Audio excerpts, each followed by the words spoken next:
여러분 안녕하십니까? 그리 길지도 않지만 그리 짧지도 않은 코리안 아메리칸의 이민 역사. 앞만 보고 달려왔습니다.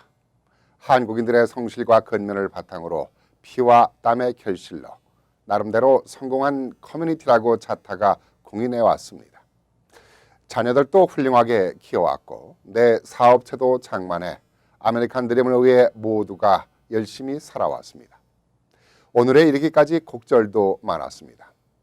툭하면 한인업소 불매운동으로 곤혹을 치르는 일들도 많았고 억울하게 화풀이 당한 로스앤젤레스 4.29 폭동이며 소상인들에 대한 부당 정책으로 어려움을 겪기도 했습니다. 그래도 한인 동포들은 힘을 모으고 지혜를 모아 슬기롭게 헤쳐나왔습니다. 모진 풍파를 겪을수록 더욱 강해지는 특유의 한민족 정신으로 흔들림 없이 살아왔습니다. 그런데 요즘 한인 사회가 어려움을 겪고 있습니다. 최근 뉴욕타임스가 본질을 왜곡한 노골적인 인종 때리기 보도가 나오면서 뉴욕 주정부의 내일 없게 부당 정책이 쏟아져 나오고 뉴저지 주정부도 이에 뒤질세라 덩달아 내일 없게 강력 단속이 시작되더니 침묵을 지키던 커네디컷 주가 갑자기 서 있는 사람 뒤통수 때리듯 내일 업소를 급습하는 등 업소를 폐업 조치까지 시키는 강력 단속을 시행하고 있습니다. 이로 인해 한인 커뮤니티가 수렁에 빠져들고 있는 분위기입니다. 그간 한인 동포들이 주종을 이뤘던 청과업계나 세탁업계도 시정부나 주정부의 강력 정책으로 어려움을 겪어왔습니다만 정부와의 조율을 통해 상호 합당한 정책을 만들어 왔습니다. 하지만 지금 벌어지고 있는 일련의 주정부 정책들은 주민이나 업계의 현실을 전혀 무시한 채 막가파식 정책으로 일관하고 있습니다. 정책이란 미래를 지향하는 지침이며 이 지침을 통해 공익을 달성하는 것입니다. 또한 문제시되는 어떠한 현실을 바람직한 내용으로 변화시키기 위한 결정이기도 합니다.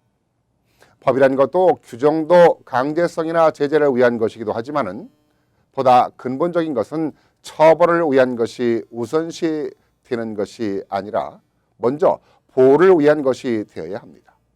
그럼에도 불구하고 지금 뉴욕을 중심으로 한 뉴저지나 커네디컷주 주정부들의 정책이니 법인이 하는 것들이 이러한 모든 기본을 무시한 채 굴림을 위한 정책이고 처벌을 위한 정책으로만 일관해 가고 있는 모습입니다. 이는 조폭 정치나 다름없는 것입니다.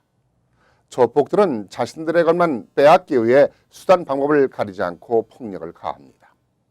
주정부들이 행하고 있는 모습을 보면 이들과 하나도 다를 게 없는 조직폭력배 정부라는 생각이 듭니다. 물론 주정부들이 이렇게 조폭 정부 막가파 정책을 펼치고 있는 것에 대해서 우리도 일정 부분 책임이 있습니다.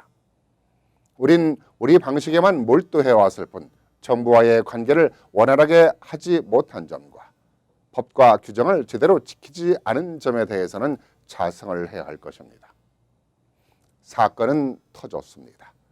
지금 한인 사회 전체가 위기 상태라고 해도 과언이 아닙니다. 내가 하는 업종이 아니라 상관없고 비즈니스를 하지 않는 나와는 상관이 없다고 무관심해야 할 일이 아닙니다. 이 모든 일들이 내 친구의 일이고 내 이웃들의 일이며 우리 동포 전체의 일입니다. 당포와 분열을 좋아하는 민족이라고 말하지만 우린 어려울 때일수록 하나가 되는 모습을 보여왔습니다. 위기가 기회라고 하지 않습니까? 이 위기를 통해서 동포 사회도 하나가 되고 정보기관과도 좋은 유대 관계를 만들고 한인 비즈니스 업계도 변화를 주는 기회가 되었으면 합니다.